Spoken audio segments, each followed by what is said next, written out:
안녕하세요. 임윤옥입니다. 저는 오늘 코로나19 위기의 얼굴은 누구의 얼굴인가? 바로 여성의 얼굴이라는 것과 이에 대한 대책을 함께 생각해 보고자 합니다. 먼저 코로나19와 경제사회 위기 특징을 세 가지로 말씀드리고자 합니다. 첫째, 사회적 거리두기, 이동 제한으로 내수 침체가 심각하다는 것입니다. 바로 4월 고용 통계에서 확인할 수 있는데요. 4월 한 달 동안 취업자가 47만 6천 명 감소했습니다. 이 말은 누군가의 딸, 아들, 엄마, 아빠일 수 있는 47만 6천 명이 일자리를 잃었다는 것입니다. 또 일시 휴직한 사람도 113만 명이나 증가하였습니다. 숙박, 음식, 교육, 도소매 순으로 서비스 업종의 임시 일용직에서 1차적으로 고용 감소가 컸는데요. 이들 대부분은 고용보험 사각지대에 있기 때문에 이들을 위한 실업 안전망 구축이 매우 시급하다는 것이 첫 번째 특징입니다. 이 문제가 해결되지 않는다면 코로나19 이후의 사회는 더욱 불평등해질 수밖에 없는 상황입니다.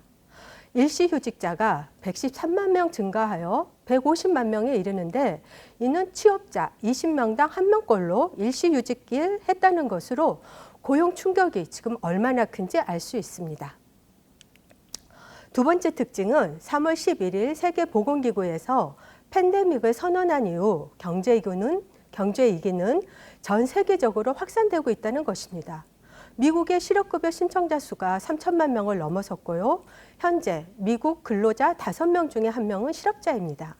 이게 왜 문제가 되냐면 수출이 주력인 우리나라는 물건을 만들어도 내다 팔 곳이 없어 내수와 수출이 동시에 위축되는 복합 위기 상황을 맞이하고 있다는 것입니다. 1차 고용 충격은 내수 침체로 인한 서비스업이지만 2차 고용 충격은 제조업 등 수출 주력 산업에서 발생합니다. 이미 현대자동차 등 고용 충격이 현실화하고 있습니다. 코로나19 위기는 전 세계적 현상이며 이로 인해 내수와 수출이 동시에 위축되는 복합 위기라는 것이 이번 위기의 두 번째 특징입니다.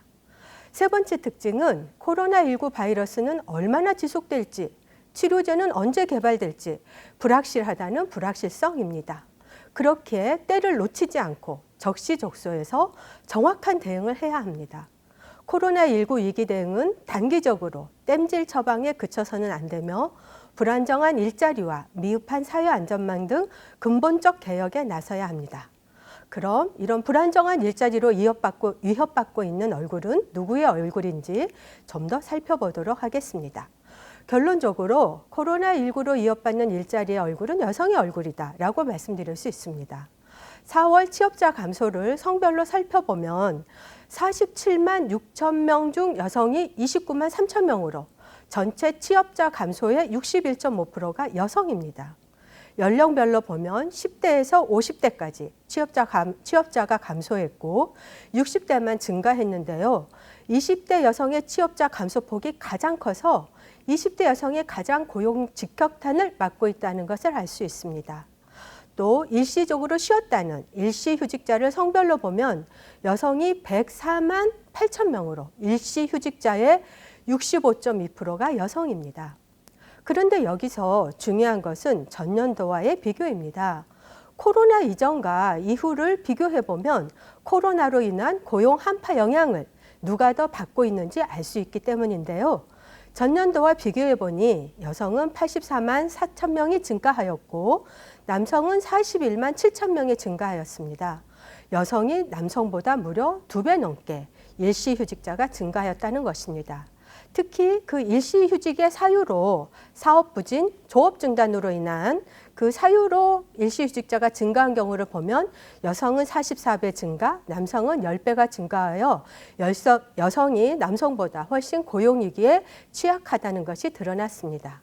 결론적으로 취업자 감소의 61.5%가 여성이고 일시휴직자의 65.2%가 여성이며 사업 부진, 조업 중단 등으로 인한 일시휴직자의 62.7%가 여성인 이런 현실은 코로나19 위기가 누구의 위기인지 보여줍니다.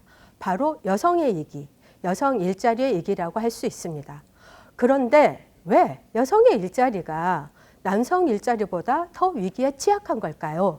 이 점을 살펴보도록 하겠습니다. 코로나19 고용위기에서 여성이 남성보다 취약한 이유는 바로 여성들이 남성보다 비정규직, 시간제로 일하는 비중이 높기 때문입니다. 여성들이 임시 일용직으로 일하기 때문에 일시휴직과 해고 등으로 빠르게 전환되어 고용 한파를 맞고 있는 건데요.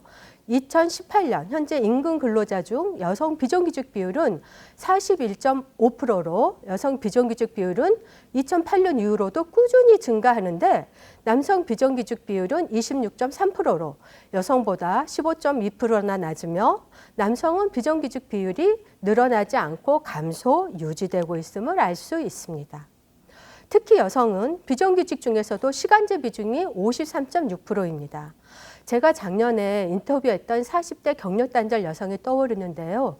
그 여성은 신발가게 판매원으로 일하고 있었습니다. 시간을 줄여서 임금을 줄여도 이 여성은 거부할 방법이 마땅하지 않다고 분통을 터뜨렸습니다. 실업급여도 없고 사대보험도 들어주지 않아서 시간제라는 굴레 때문에 언제든 해고되어도 이상할 것이 없는 상황에 이 여성이 놓여 있는 것입니다. 그러면 왜 여성들은 시간제로 비정규직으로 내몰렸을까요? 여성들이 원해서 그랬을까요? 누구에 의해 무슨 이유로 여성은 비정규직 시간제로 내몰렸을까요? 네, 위기 때마다 사라진 여성 일자리, 조용한 학살이라고도 하는데요. 이거를 한번 살펴보도록 하겠습니다. 1997년 경제위기 때 정리해고제와 파견법이 도입되면서 비정규직이 확산되기 시작했습니다. 고개 숙인 아버지 담론이 휩쓸면서 남성 가장들의 해고와 실업 문제는 사회 문제로 크게 대두되었지만 여성들의 실직은 사회 문제화 되지 않았습니다. 왜일까요?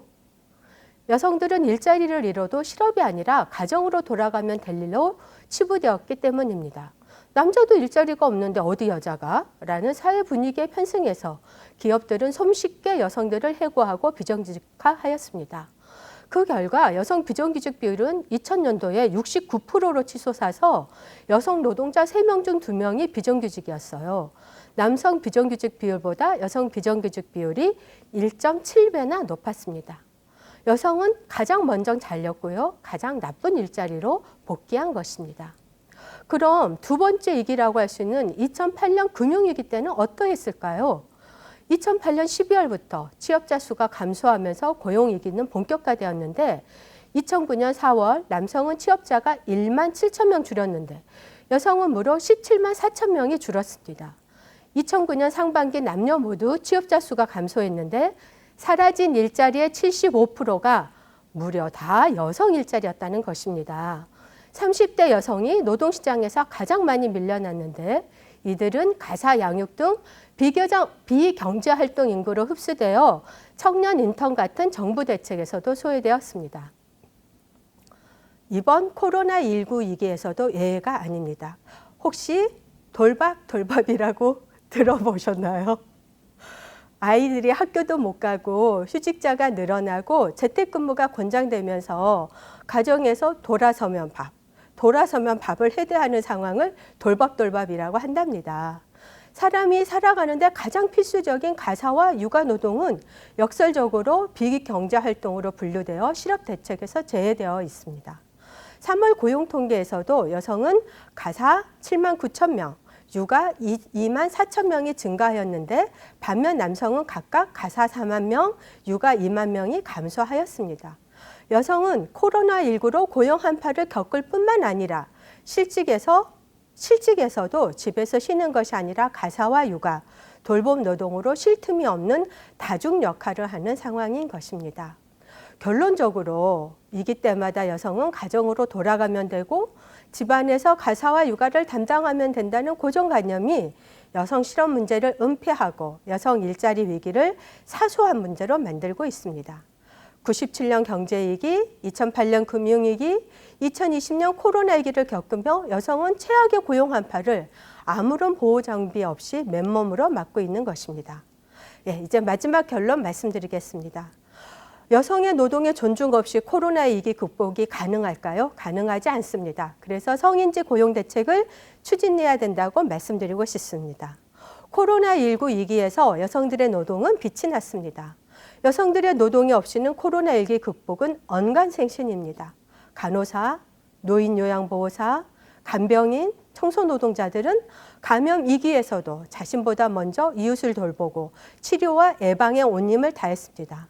그러나 그들은 어떤 조건에서 일을 하고 있나요? 우리나라는 OECD 1위의 성별 일위 격차 1위인 나라입니다. 이들은 낮은 저임금, 가장 취약한 비정규직 노동자로 일들을 하고 있습니다. 그러나 언제까지 여성들이 조용한 학살을 당할 수는 없습니다. 코로나 위기 극복은 이제 달라져야 합니다. 가장 빨리 해고하고 가장 나중에 가장 나쁜 일자리로 복귀해서는 안 될 것입니다. 여성 고용 문제를 해결하지 않고서는 방역에 성공할 수 없고 위기 극복도 있을 수 없습니다. 여성을 희생양 삼지 말고 이제는 성인지 고용 대책을 수립하여야 합니다.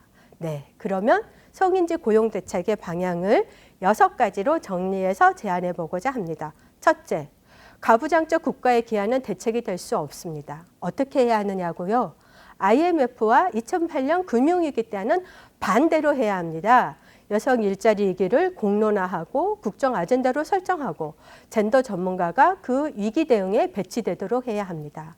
둘째, 플랫폼 노동, 특수고용, 시간제 노동, 가사노동 등 소득이 급감했으나 실업급여를 받을 수 없는 사람들에게 긴급 실업수당을 지급하고 전국민 취업자 고용 안전망을 확대 시행해야 합니다.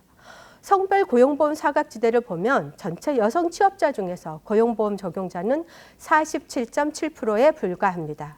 2명 중에 1명은 고용보험 적용 대상이 아닙니다. 이를 확대하지 않으면 코로나19 시대에 도리어 불평등은 더욱 심화될 것입니다. 셋째, 지금 얼어붙은 취업 시장으로 20대는 잃어버린 세대가 될 수 있습니다. 파격 용역직에 집중되어 있는 20대 청년 여성을 타깃으로 한 일자리 대책이 추진되어야 합니다. 넷째, 건강권 문제인데요. 아프면 쉴 수 있는 유급 병가휴가, 상병휴가제도 도입, 콜센터 등 감염병 예방을 위한 안전일터 재정 지원 등이 필요합니다. 다섯째, 홍남기 부총리께서 비대면 경제, 디지털 경제를 육성한다고 하셨는데요. 그보다 더 중요한 산업이 있습니다. 앞에서 말씀드렸던 것처럼 바로 대면에서 돌볼 수밖에 없는 돌봄 노동자들을 위한 처우 개선, 즉 돌봄 경제 육성이 필요합니다. 케어 이코노미라고도 하는데요. 이 육성을 통해서 우리나라의 방역을 좀 더 한 단계 올리고 여성 고용 문제도 한 단계 끌어올릴 수 있습니다. 마지막으로 언택트 노동 확산 및 4차 산업 대비해서 미래 여성 일자리 종합 대책을 마련하고 이를 추진할 집행 체계를 만들 필요가 있습니다. 왜냐하면 여성 일자리는 각 부처에 산재해 있기 때문입니다. 네, 옛말에 사후 약반문이란 말이 있습니다. 그만큼 타이밍이 중요합니다. 지금 대책이 나와야 그 대책이 버팀목이 되고 디딤돌이 될 수 있습니다. 서울시와 함께 이 위기를 극복해 나갈 수 있도록 함께 노력해 나갑시다. 감사합니다.